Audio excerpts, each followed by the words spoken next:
বন্ধুরা, আজকের এই ভিডিওতে আমরা আলোচনা করব বাংলার বাড়ি প্রকল্পের দ্বিতীয় কিস্তির টাকা নিয়ে বড় আপডেট। যারা এখনও দ্বিতীয় কিস্তির টাকা পাননি তাদের জন্য আজকের এই ভিডিওটি অত্যন্ত গুরুত্বপূর্ণ। পাশাপাশি মুখ্যমন্ত্রী কি বলেছেন, কেন অনেকের টাকা এখনও আটকে রয়েছে, ভোটের আগে যারা প্রথম কিস্তির ৬০,০০০ টাকা পেয়েছিলেন তাদের এখন কি করতে হবে, আর যাদের নাম এখনও তালিকায় আসেনি তারা কি করবেন, সবকিছু বিস্তারিত জানাবো আজকের এই ভিডিওতে। তাই ভিডিওটি শুরু থেকে শেষ পর্যন্ত অবশ্যই দেখবেন এবং চ্যানেলে নতুন হয়ে থাকলে সাবস্ক্রাইব করে রাখবেন। বন্ধুরা, বাংলার বাড়ি প্রকল্প নিয়ে রাজ্য জুড়ে মানুষের আগ্রহ এখন তুঙ্গে। কারণ বহু পরিবার প্রথম কিস্তির টাকা পাওয়ার পর এখন দ্বিতীয় কিস্তির জন্য অপেক্ষা করছেন। অনেকেই প্রশ্ন করছেন, দ্বিতীয় কিস্তির টাকা কবে ব্যাংক অ্যাকাউন্টে ঢুকবে। আবার অনেকের অভিযোগ, বাড়ির কাজ অনেকটাই এগিয়ে গেছে কিন্তু এখনও টাকা আসেনি। এই পরিস্থিতিতে প্রশাসনের পক্ষ থেকে গুরুত্বপূর্ণ তথ্য সামনে এসেছে। জানা যাচ্ছে, দ্বিতীয় কিস্তির টাকা দেওয়ার আগে প্রত্যেক উপভোক্তার বাড়ির কাজ কতটা হয়েছে তা যাচাই করা হচ্ছে। অর্থাৎ শুধুমাত্র প্রথম কিস্তির টাকা পাওয়া মানেই দ্বিতীয় কিস্তির টাকা সঙ্গে সঙ্গে পাওয়া যাবে না। বাড়ির কাজ নির্দিষ্ট পর্যায় পর্যন্ত সম্পন্ন হয়েছে কিনা সেটি সরকারি কর্মীরা সরেজমিনে যাচাই করছেন। যারা ভোটের আগে প্রথম কিস্তির ৬০,০০০ টাকা পেয়েছিলেন তাদের অনেকেই এখনও দ্বিতীয় কিস্তির অপেক্ষায় রয়েছেন।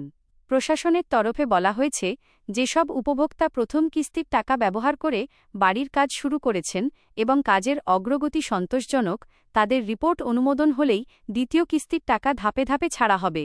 এদিকে মুখ্যমন্ত্রী শুভেন্দু অধিকারী বাংলার বাড়ি প্রকল্প নিয়ে বড় বার্তা দিয়েছেন বলে বিভিন্ন মহলে আলোচনা চলছে। তিনি জানিয়েছেন যে প্রকৃত গরিব এবং যোগ্য পরিবারগুলোর কাছে প্রকল্পের সুবিধা পৌঁছে দেওয়াই সরকারের প্রধান লক্ষ্য। তাই কোনো ধরনের ভুল তথ্য বা ভুয়ো উপভোক্তার নাম তালিকায় রাখা হবে না। যাচাই প্রক্রিয়া সম্পূর্ণ হওয়ার পরেই টাকা ছাড়ার কাজ দ্রুত করা হবে। বন্ধুরা, বর্তমানে অনেক এলাকায় সরকারি টিম বাড়ি বাড়ি গিয়ে পরিদর্শন করছে। তারা দেখছেন প্রথম কিস্তির টাকা দিয়ে বাড়ির কাজ সত্যিই হয়েছে কিনা। কেউ যদি টাকা পাওয়ার পর বাড়ির কাজ শুরু না করে থাকেন তাহলে তার ক্ষেত্রে দ্বিতীয় কিস্তি পেতে সমস্যা হতে পারে। তাই যারা এখনও কাজ শুরু করেননি তাদের দ্রুত কাজ শুরু করার পরামর্শ দেওয়া হচ্ছে। এখন প্রশ্ন হচ্ছে, দ্বিতীয় কিস্তির টাকা কবে আসতে পারে। সরকারি স্তরে এখনও নির্দিষ্ট কোনো তারিখ ঘোষণা না হলেও বিভিন্ন প্রশাসনিক সূত্রে জানা যাচ্ছে যে ভেরিফিকেশন বা যাচাই প্রক্রিয়া সম্পূর্ণ হওয়ার পর ধাপে ধাপে টাকা ছাড়া হবে। অর্থাৎ একসঙ্গে সবার অ্যাকাউন্টে টাকা নাও আসতে পারে। জেলা অনুযায়ী এবং রিপোর্ট অনুমোদনের ভিত্তিতে টাকা ট্রান্সফার করা হতে পারে। অনেক দর্শক জানতে চাইছেন, যাদের বাড়ির কাজ প্রায় শেষের দিকে কিন্তু টাকা আসেনি তারা কি করবেন।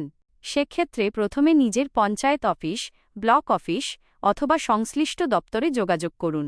আপনার ভেরিফিকেশন রিপোর্ট আপলোড হয়েছে কিনা তা খোঁজ নিন। অনেক সময় নথিপত্রের ছোটখাটো সমস্যার কারণে টাকা আটকে যেতে পারে। তাই সময়মতো তথ্য যাচাই করা অত্যন্ত জরুরি। এখন আসি সেই সব পরিবারের কথায় যাদের নাম এখনও বাংলার বাড়ি প্রকল্পের তালিকায় আসেনি। বন্ধুরা, অনেকেই ভাবছেন নাম না আসলে হয়তো আর কোনো সুযোগ নেই। কিন্তু বিষয়টা সম্পূর্ণ সেরকম নয়। বিভিন্ন জেলায় এখনও সমীক্ষা এবং তথ্য সংগ্রহের কাজ চলছে। নতুন করে যোগ্য পরিবারের তথ্য সংগ্রহ করা হচ্ছে বলেও খবর পাওয়া যাচ্ছে। তাই যাদের নাম এখনও আসেনি তারা নিরাশ হবেন না। আপনারা নিয়মিত পঞ্চায়েত অফিসে যোগাযোগ রাখুন। যদি নতুন আবেদন বা নতুন সমীক্ষার কাজ শুরু হয় তাহলে প্রয়োজনীয় নথিপত্র প্রস্তুত রাখুন। সাধারণত Aadhaar card, voter card, ration card, bank অ্যাকাউন্টের তথ্য এবং পরিবারের আর্থিক অবস্থার বিবরণ প্রয়োজন হতে পারে। আরও একটি গুরুত্বপূর্ণ বিষয় হল, অনেকেই সোশ্যাল মিডিয়ায় বিভিন্ন তারিখ দেখে বিভ্রান্ত হয়ে পড়ছেন। কেউ বলছেন আজ টাকা আসবে, কেউ বলছেন আগামীকাল। কিন্তু বাস্তবে সরকারি ঘোষণা ছাড়া কোনো তথ্যকে চূড়ান্ত বলে ধরে নেওয়া উচিত নয়। কারণ ভুয়ো খবরের কারণে অনেক মানুষ অযথা বিভ্রান্ত হচ্ছেন। বন্ধুরা, বাংলার বাড়ি প্রকল্পের মূল উদ্দেশ্য হল গরিব মানুষের মাথার উপর একটি নিরাপদ ছাদ তৈরি করা। তাই সরকারও চাইছে প্রকৃত উপভোক্তারা যেন দ্রুত সুবিধা পান। কিন্তু একই সঙ্গে প্রকল্পে স্বচ্ছতা বজায় রাখার জন্য কঠোর যাচাইও করা হচ্ছে। যারা প্রথম কিস্তির টাকা পেয়েছেন তাদের জন্য পরামর্শ থাকবে, বাড়ির কাজের সমস্ত ছবি, নথিপত্র এবং খরচের তথ্য সংরক্ষণ করে রাখুন। ভবিষ্যতে কোনো যাচাইয়ের সময় এগুলো কাজে লাগতে পারে। পাশাপাশি সরকারি কর্মীরা বাড়ি পরিদর্শনে এলে তাদের প্রয়োজনীয় তথ্য দিন এবং সহযোগিতা করুন। বর্তমানে অনেক এলাকায় দেখা যাচ্ছে যে প্রথম কিস্তির টাকা পাওয়ার পর বাড়ির ভিত্তি, দেওয়াল বা ছাদের কাজ শুরু হয়েছে। এই ধরনের উপভোক্তাদের রিপোর্ট ইতিবাচক হলে দ্বিতীয় কিস্তির টাকা পাওয়ার সম্ভাবনা বেশি। তাই কাজের অগ্রগতি যত ভালো হবে, টাকা পাওয়ার সম্ভাবনাও তত দ্রুত বাড়বে। সবশেষে আবারও বলে রাখি, দ্বিতীয় কিস্তির টাকা নিয়ে উদ্বিগ্ন হওয়ার প্রয়োজন নেই। যদি আপনার সমস্ত নথি ঠিক থাকে, ভেরিফিকেশন সম্পন্ন হয়ে থাকে এবং বাড়ির কাজ নির্ধারিত নিয়ম অনুযায়ী হয়ে থাকে, তাহলে ধাপে ধাপে আপনার অ্যাকাউন্টেও টাকা পৌঁছে যাবে। আজকের আপডেট অনুযায়ী সবচেয়ে গুরুত্বপূর্ণ বিষয় হল, ভেরিফিকেশন প্রক্রিয়ার উপরেই দ্বিতীয় কিস্তির টাকা নির্ভর করছে। তাই যারা এখনও টাকা পাননি, তারা প্রথমে নিজেদের ভেরিফিকেশন স্ট্যাটাস সম্পর্কে খোঁজ নিন। আর যাদের নাম এখনও তালিকায় আসেনি, তারা নতুন সমীক্ষা এবং সরকারি ঘোষণার দিকে নজর রাখুন।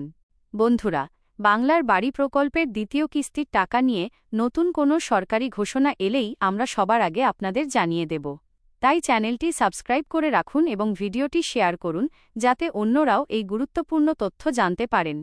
ধন্যবাদ। ভালো থাকুন, সুস্থ থাকুন। আবার দেখা হবে নতুন একটি গুরুত্বপূর্ণ আপডেট নিয়ে।